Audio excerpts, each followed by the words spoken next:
Yeah, first off, I want to give a special shout out to Mark Wiseman and Will Wiseman at Brick Street. We hosted our first ever Battle of the Bricks pep rally last night there at Brick Street. Had a great turnout with students, and obviously that carried right over to tonight's game, man. Usually I go out there before about the 52-minute mark of warm-ups. I like to kind of watch both teams warm up, see kind of where we are mentally. And I can't sit in my normal seats anymore, so I got to kind of get moved. I got moved around. So, but man, just it propels our team. The student support that we're getting from the whole Miami community, and it just makes Millett one of the hardest places to play in college basketball. I mean, it is so cool. I mean, it really is. It's awesome. We had Wally Zerbiak back as well yesterday. So we've had Wally back. We've had Ron Harper back. We've had Wayne Embry. We've had a lot of former players back here over the last month or so, but it's always great to have former players back here. Got a ton of respect for Jeff Bowles and for the Ohio men's basketball program. I think he does a great job. They've been playing well here in league. I think they were fourth in the standings heading into tonight's game. And in rivalry games, you can just throw those records right out the window, right? It's a player's game. Who's going to be tougher? Right? 50-50 balls, who's the first team to the floor, all right? And we wanted to set that tone right away. And give Ohio credit, I thought they made some pretty tough shots early. Pavletsky has a tendency to do that. He's a great player. But we wanted him to have an inefficient night, which, again, he scored 22 on 16 shots, though. And low assist numbers for him. I think he had 3 assists tonight, which we did a pretty good job on him, and it was a team effort. Peter was the primary defender for the most part, either him or Kirby. But I thought we did a great job just trying to throw the cavalry after him. Same thing with Simmons inside. Antoine, he didn't practice all week. I didn't know if he was going to play, quite honestly, until probably a couple hours before the game. He was battling an injury, and he did it, man. And we needed him out there because Simmons is an absolute beast down low. We held him to 12 points. And again, it took a team effort. But I thought our defense is really getting better. It's heading in the right direction. We held them to 74 points. They're a very good team on offense. Bowles does a great job putting his team in positions to be successful. Scored 90. We got to get these turnovers just a hair down. Now you're going to look at it and say, hey, we only had 9 turnovers. I'd like to get that thing to about 7 or 6, and we'll start scoring about 100. And but that's still a room for improvement. But I think our defense is trending in the right direction here late, which I've been really, really focused on. But definitely got to continue to take care of that ball on that offensive end. So proud of our group. Be next game up. But again, just want to give another special shout out to our students. So students were phenomenal, man. We need you with our, I don't know how many home games we have left, 2 or 3, two home games left. So we need you to continue to show out for us. This has been growing for quite a while, but when you have a night like this and the crowd's here and the TV's there and you're the only unbeaten team, all that stuff together, is there a moment that you allow yourself to think just how surreal and how great this all is turning out to be? Yeah. Listen, I'm at a great place. Miami is. I knew this 3 years ago when I took the job. It had so much upside. Miami in general, man. Like the campus is the best campus in all of America. It really is. I mean, it's like Disney World around here. You don't have bad days, right? So I knew this could be done. Now we had to get everything pulling in the same direction, right? From the board, President Crawford, David Saylor, myself, which everything is aligned very, very, very well.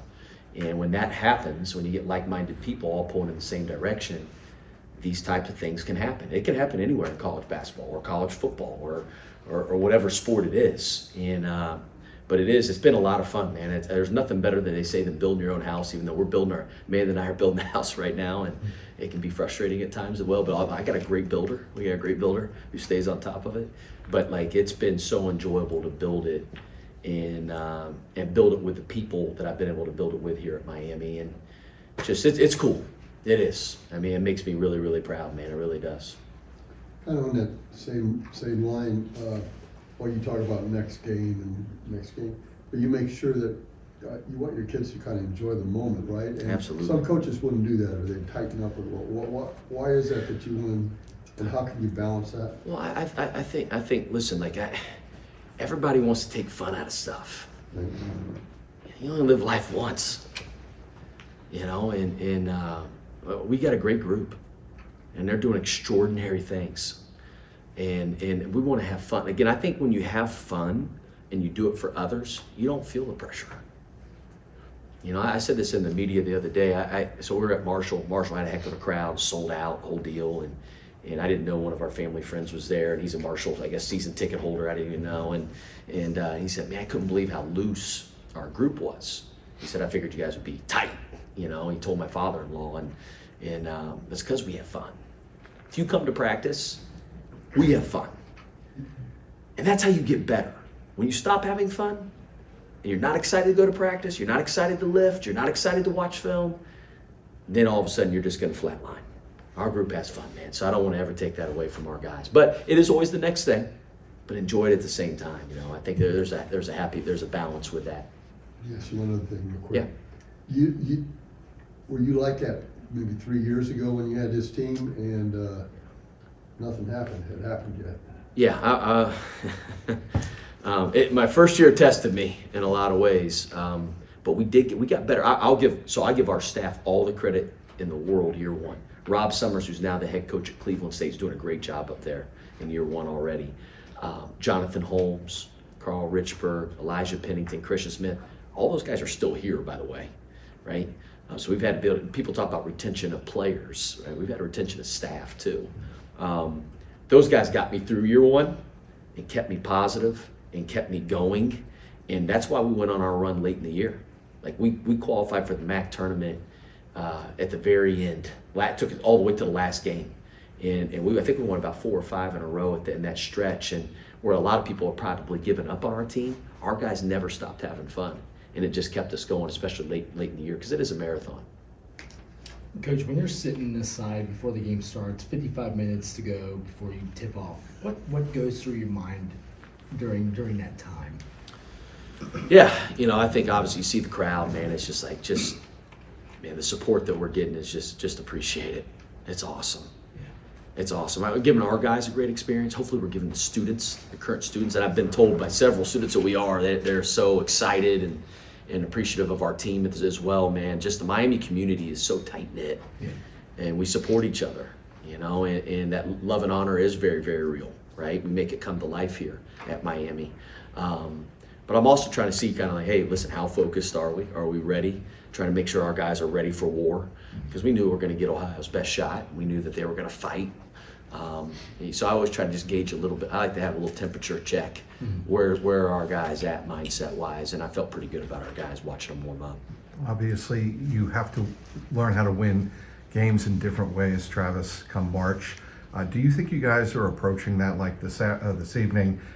You had a 9-point lead, then you make it 13, then you increase it. How significant is that as you guys move forward? Yeah, we've won a lot of different ways, to your point. We've been down by 5 with 2 minutes. We've been up by 10 with 2 minutes and lost the lead, and then went to overtime and had to hit some big shots, and we've won big as well. I do think it's going to serve us really well moving into March, right? Because we've been in every situation, and our guys have the ultimate belief, which is so powerful, that we're going to win every game, and they can execute in those moments.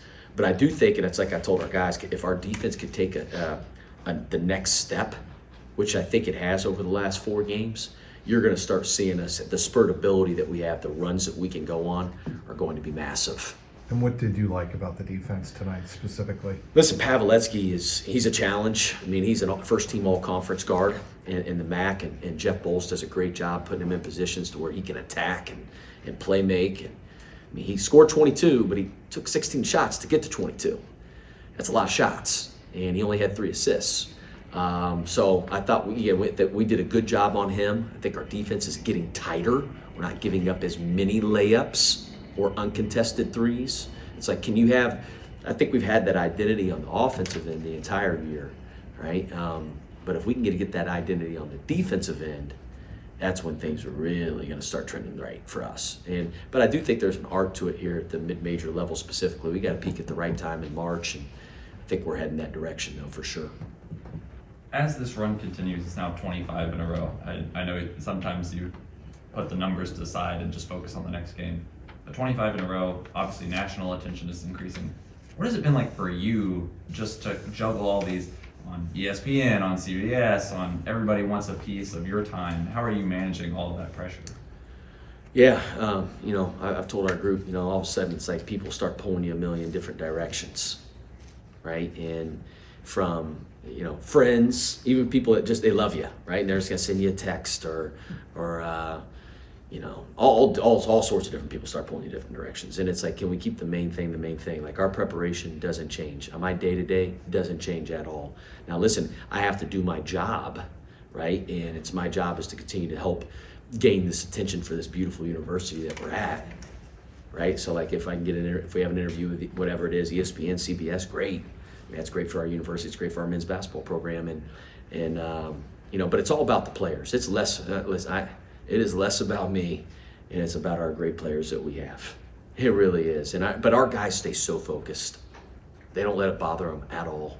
There's no change. Like sometimes you'll see it like a dip. Some teams, they have those dips like after they've won games.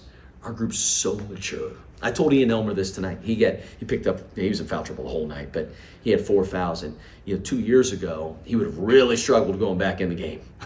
He'd had a hard time, but we're a mature group. We've been together, right, for not just 1 year, for multiple years, and we know each other. We love each other. We can have those honest conversations with each other without somebody being sensitive, right? So we got a really mature group that just stays focused and embraces the process.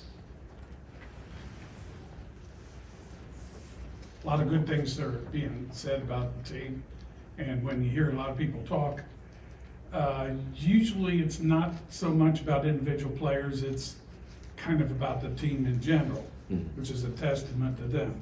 One of the things I know I heard recently was a compliment about the ball movement. Really, that's kind of a combination of system and the players you got, isn't it?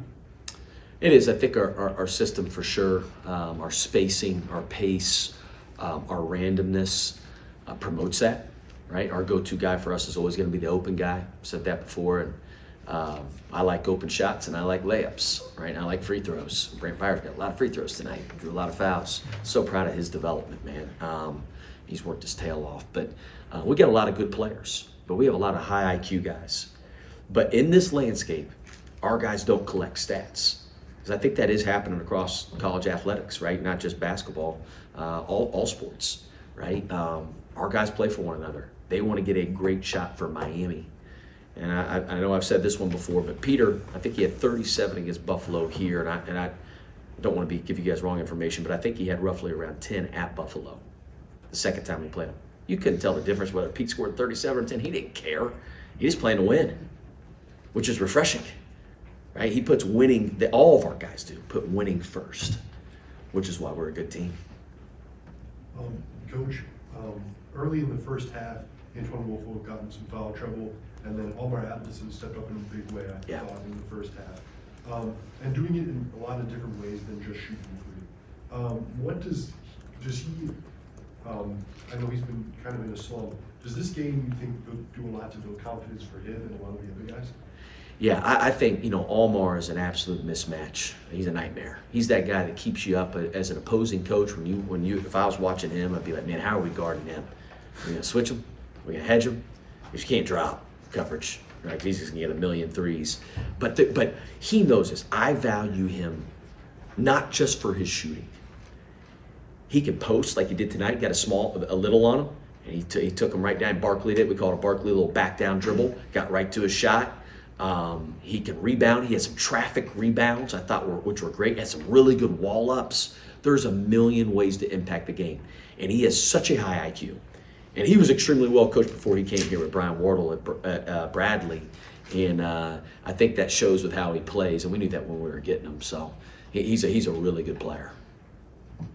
There's a point in the game early in the second half where, for you guys, Elmer and Wolfhoek were both in foul trouble, but also you had Hadaway, Kelly in foul trouble a little bit, and you guys completely flipped that in your favor. You're able to keep both your guys on the floor and get them out of the game. What did you guys kind of do to make sure those guys couldn't get on the floor, and how do you think that affected the late stages of the game? Yeah, I think, obviously we were in foul trouble. They were in foul trouble. I think Hadaway had 3 at half. I believe, if I remember correctly, maybe Simmons had 2 at half. Got him a couple early ones there in the second half. Got Hadaway. He's a great kid. I love that guy. He's just a live wire, man. He said, Coach, you gonna try to get me my 4th foul here on this first possession? I said, yeah, we actually are. He said, how'd you know the game plan? I said, I was just joking around with him. He's an awesome dude, man. Love him. But we were able to get, go at those guys a little bit. Antoine, I told him going into the second half, because he had 3.5. I started him in the second half. I said, you got to continue to play hard. You can't all of a sudden stop guarding and try to avoid foul or someone's going to sit you. But I thought we were trying to trap Simmons to help him, so where he wasn't going to pick up an early 4th foul. Ian, obviously, he got his 3rd foul there at the beginning of the second half. And again, we're always going to play. I play guys with 2 fouls. So Antoine had 3 in the first half. So this will be a topic of discussion. Saying, well, why are you playing a guy with 2 fouls in the first half? Because what you do is you lose your rhythm as a player if you've ever played. I'm not gonna foul you out myself, right? That's silly. And I told Antoine, I said, you got to figure out how to play with 2, that trust factor, right? But at the same time, I know Antoine won't be as good in the second half. He just sits the whole first half. There's no way to get any rhythm, right? So we play guys with 2, and we'll take that risk and try to figure it out as best as we can.